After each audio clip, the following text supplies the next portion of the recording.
মই সৌৰভ গাৰ্গ ডিপ্ৰেছন হোৱা নাছিল জুবিন গাৰ্গৰ কোনো ধৰণৰ হতাগ্ৰস্ত হোৱা নাছিল জুবিন গাৰ্গ আৰু এইটো এটা অপপ্ৰচাৰ চলাইছে একাংশ সংবাদ মাধ্যমে একাংশ সংবাদ মাধ্যমৰ মানুহে এনে ধৰণৰ কথাই গৰিমাৰ মনত কষ্ট দিছে এনে অপপ্ৰচাৰৰ পৰা দূৰত থাকক সকলো এই ধৰণৰ আহ্বান জনাইছে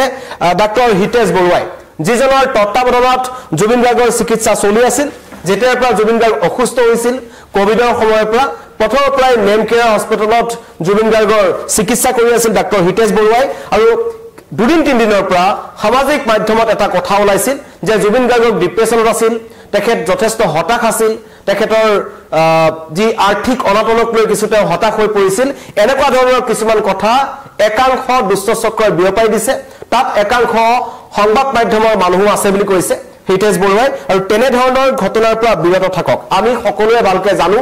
জুবিন গাৰ্গ ডিপ্ৰেছনত নাছিল এই ধৰণৰ মন্তব্য কৰিছে ডাক্তৰ হিতেশ বৰুৱাই হেতু একদম মুকাত মিছা কথা যে জুবিন গাৰ্গ ডিপ্ৰেছনত আছিল জুবিন গাৰ্গ ডিপ্ৰেছনত নাছিল সিংগাপুৰত কি হল হেতু এটা সত্যন্ত ৰহস্যৰ কথা হেয়া তদন্ত চলি আছে কিন্তু হতাগ্ৰস্ত হৈ জুবিন গাৰ্গৰ লগত কোনো ধৰণৰ বেয়া ঘটনা হোৱা নাই এই ধৰণৰ মন্তব্য কৰিছে ডাক্তৰ হিতেশ বৰুৱাই ডিপ্ৰেছনত নাছিল বুলি স্পষ্টভাৱে কৈছে কাৰণ সিংগাপুৰলৈ যোৱাৰ আগৰটো সপ্তাহত জুবিন গাৰ্গক চিকিৎসকে চিকিৎসা কৰিছিল তেখেতৰ স্বাস্থ্য পৰীক্ষা কৰিছিল তেনে ধৰণৰ কোনো ডিপ্ৰেছনৰ কথা চিকিৎসকে গম পোৱা নাছিল বা চিকিৎসকক জুবিন গাৰ্গে জনোৱা নাছিল জুবিন গাৰ্গ স্পষ্টভাৱে আছিল বুলি কৈছে বেলেগক জিয়াই থাকিবলৈ অনুপ্ৰেৰণা যোগাইছিল জুবিন গাৰ্গে কিন্তু ডিপ্ৰেছনত নাছিল যেটো কথা 2-3 দিন সোশ্যাল মিডিয়াত ওলাই আছে আৰু আজি পুৱাৰ ভাগত হঠাৎ গৰিমা শইকীয়া গাৰ্গৰ অৱস্থাও কিছু অসুস্থ হৈ পৰে স্বাস্থ্যৰ কাৰণ সেই 19 ছেপ্টেম্বৰৰ দিনটোৰ পৰা এই তেখেতলোকৰ সিনাৰ্জি এপাৰ্টমেণ্টলৈ অহৰহ মানুহ আহি আছে হাজাৰ হাজাৰ মানুহৰ সমাগম ঘটি আছে প্ৰত্যেকটো দলক ব্যক্তিগতভাৱে লগ কৰিবলৈ গৈছে গৰিমা শইকীয়া গাৰ্গে সেইকাৰণে তেখেত কিছু অসুস্থ হৈ পৰিছে কিন্তু এনেকুৱা ধৰণৰ কথাই গৰিমা শইকীয়া গাৰ্গ তেখেতৰ পিতৃ কপিল ঠাকুৰ লগতে পামি বৰঠাকুৰ তেখেতলোকৰ পৰিয়ালটোক যথেষ্ট অশান্তি দিব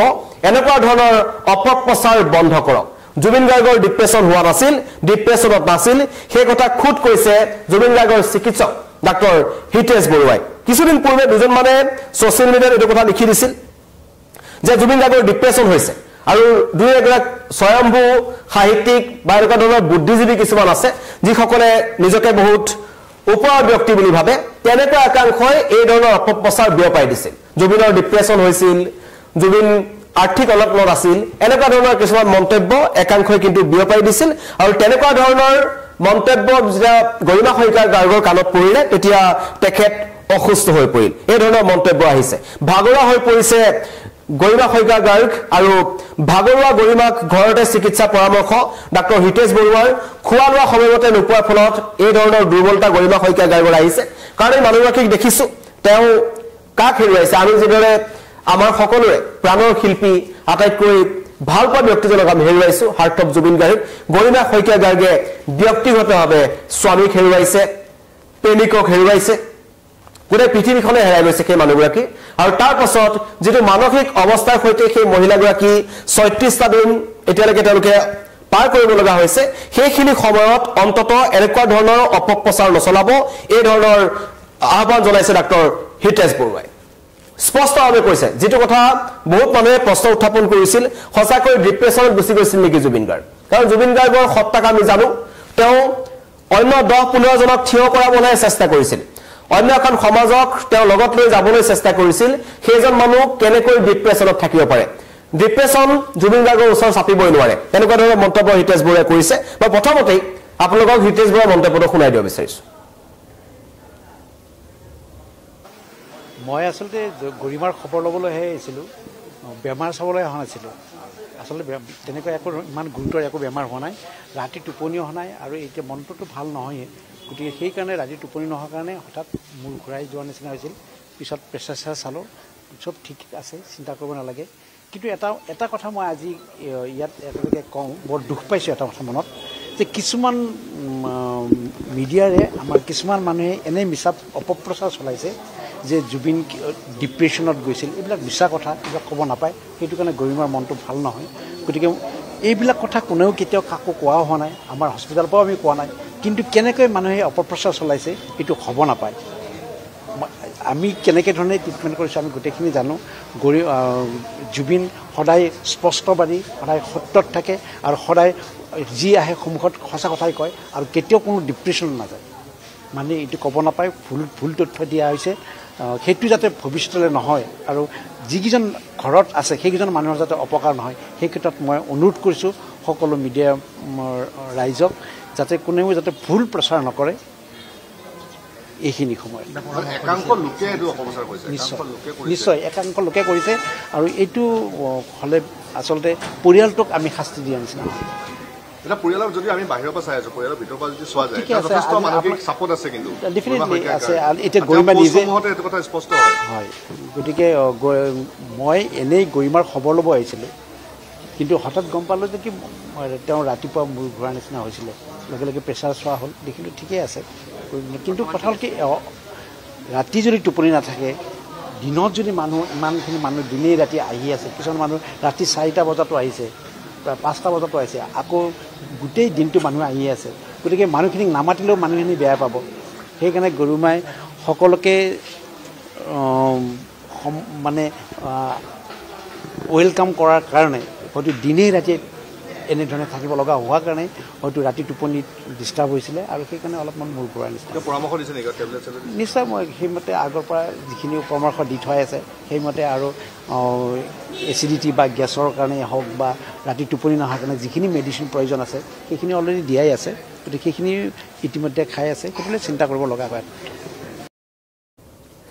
জুবিন গাৰ্গৰ ডিপ্ৰেশ্যনক লৈ মন্তব্য কৰিলে ডাক্তৰ হিতেশ বৰুৱাই ডিপ্ৰেশ্যন হোৱাই নাছিল জুবিন গাৰ্গৰ একাংশই জানি বুজি আচলতে এইটো এটা অপপ্ৰচাৰ চলাইছে জুবিন গাৰ্গক লৈ আৰু একাংশ সংবাদ মাধ্যমৰ লোক ইয়াত জড়িত আছে এই কথা স্পষ্টভাৱে ডাক্তৰ হিতেশ বৰুৱাই কৈছে সংবাদ মাধ্যম কিছুমান পৰ্টেল আছে কিছুমান সংবাদ মাধ্যমৰ ব্যক্তি আছে যিসকলে এই ধৰণৰ ডিপ্ৰেশ্যনৰ খবৰটো বিয়পাব বিচাৰিছে কি কাৰণত বিয়পাব বিচাৰিছে সেইটো এতিয়া ৰহস্যৰাবৰ্তত অসম আৰক্ষীয়ে বিশেষকৈ চাইবাৰ সেলটোৱে এনেকুৱা একাংশ অপপ্ৰচাৰ চলোৱা লোকৰ ওপৰত নজৰ ৰাখক যিসকলে জুবিন ক্ষেত্ৰত আমি এতিয়া দেখিছোঁ একাংশ উদ্ভণ্ডালি কৰিছে হয়তো একাংশ তৃতীয় পক্ষ জড়িত হৈ থাকিব পাৰে জুবিন ক্ষেত্ৰৰ পৰা বিভিন্ন ধৰণৰ খবৰ পাইছোঁ কালি আমি দৃশ্যাংশ আহিছে য'ত একাংশই গতি কৰিছে যিটো জুবিন ক্ষেত্ৰৰ যিখিনি ঠাই সেইখিনি পবিত্ৰ স্থানলৈ পৰিণত হৈছে তাত কোনে কলুষিত কৰাৰ চেষ্টা কৰিছে বা এনেকুৱা পৃথিৱীৰ পৰা নাইকিয়া হৈ যোৱা মানুহজনৰ নামত যিবোৰ অপপ্ৰচাৰ চলোৱা হৈছে সেইবোৰ শীঘ্ৰে বন্ধ কৰিব লাগে কাৰণ আজি পুৱাৰ ভাগত গৰিমা শইকীয়া গাৰ্গ নিজৰ ঘৰতে অসুস্থ হৈ পৰে মই ইতিমধ্যে কৈছোঁ যে 19 ছেপ্টেম্বৰৰ দিনটোৰ পিছৰ পৰা হাজাৰ মানুহ চিনাৰ্জি এপাৰ্টমেণ্টলৈ আহিছে বগদত্তপুৰৰ ঘৰখনলৈ আহিছে জুবিন গাৰ্গৰ প্ৰতি তেওঁলোকৰ মৰম তেওঁলোকে আহি তাত তেওঁলোকে শ্ৰদ্ধাঞ্জলি জনাইছে কিন্তু প্ৰত্যেকজন মানুহক গৰিমা শইকীয়া গাৰ্গে এই সমস্যাটোত এনেকুৱা এটা চিটুৱেশ্যনত তেওঁলোকে ব্যক্তিগতভাৱে মাতবোল কৰিব লগা হৈছে আৰু সেই মানুহগৰাকী ৰেষ্টলেছ হৈ পৰিছে কৈছে আজি সময়মতে খোৱা লোৱা সময়মতে নোহোৱাৰ ফলত টোপনি ক্ষতি হৈছে শুব পৰা নাই 2টা বজাত 3টা বজাত 4টা বজাত তালৈ মানুহ আহে তেওঁলোকক গৰিমা শইকীয়া গাৰ্গে লগ কৰিব লগা হৈছে আৰু সেইকাৰণে নিজক সময় দিব নোৱাৰিবৰ কাৰণে আজি তেখেতৰ প্ৰেছাৰ ল' হৈ গৈছিল আৰু খবৰ কৰিবলৈ যোৱাৰ সময়তেই এজন ডাক্তৰ হিতেশ বৰুৱাই তেখেতক স্বাস্থ্য পৰীক্ষা কৰে আৰু তেওঁলোকে কৈছে যে যেতিয়া গৰিমা গাৰ্গক সোধা হ'ল তেতিয়া গৰিমা শইকীয়া গাৰ্গে এটা কথা ক'লে যে জুবিনৰ ডিপ্ৰেশ্যন হোৱা বুলি শুনি পেলাই গৰিমা শইকীয়া গাৰ্গ যথেষ্ট মৰ্মাহত হৈ পৰিছে দুখ পাইছে সঁচাকৈ ডিপ্ৰেশ্যন আছিল নেকি এনেকুৱা ধৰণৰ কিছুমান চিন্তা তেওঁলোকৰ মনলৈ আহিছে আৰু তাৰ পাছতেই অসুস্থ হৈ পৰে সেইকাৰণে কৈছে যে এনেকুৱা ধৰণৰ খবৰ যিবোৰ ভুৱা খবৰ জুবিন গাৰ্গৰ কোনো ধৰণৰ ডিপ্ৰেশ্যন হোৱা নাছিল কাৰণ এইজন ডাক্তৰ হিতেশ বৰুৱাৰ নেতৃত্বতেই জুবিন গাৰ্গৰ চিকিৎসা চলি আছিল জুবিন গাৰ্গ কেইবাবাৰো অসুস্থ হৈ পৰিছিল এবাৰ আগতো ডিব্ৰুগড়ত এবাৰ হ'ল এবাৰ ৰবীন্দ্ৰ ভৱনত প্ৰথম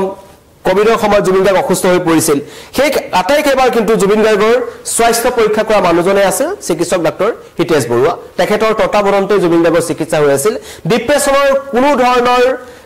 সিম্পটমছ জুবিন গাৰ্গৰ নাছিল সকলো ভুৱা একাংশই জানি বুজি এই ধৰণৰ খবৰ অপপ্ৰচাৰ কৰিছে আৰু সেই সকলৰ বিৰুদ্ধে কঠোৰ ব্যৱস্থা গ্ৰহণ কৰিব লাগে আৰু কোনোবাই যদি তেনেকুৱা ধৰণৰ পোষ্ট পায় সেইবোৰ শ্বেয়াৰ নকৰিব জুবিন গাৰ্গক লৈ ভুৱা প্ৰচাৰ নকৰিব আৰু তেওঁলোকৰ পৰিয়ালটোৰ কাৰণে অন্তত কাৰণ তেওঁলোকৰ পৰিয়ালটো এটা কঠিন পৰিস্থিতিৰ মাজেৰে যাব লগা হৈছে কঠিন পৰিস্থিতিৰ মাজেৰে সময় অতিবাহিত কৰিব লগা হৈছে আৰু এই সময়ছোৱাত সেই পৰিয়ালটোক এনে ধৰণৰ অপপ্ৰচাৰ চলাই অধিক মানসিকভাৱে হাৰাশাস্তি যাতে নিদিয়ে তাৰে আহ্বান জনাইছে ডাক্তৰ হিতেশ বৰুৱাই স্পষ্টভাৱে কৈছে ডিপ্ৰেশ্যন হোৱা নাছিল হাৰ্ট থ্ৰব জুবিন গাৰ্গৰ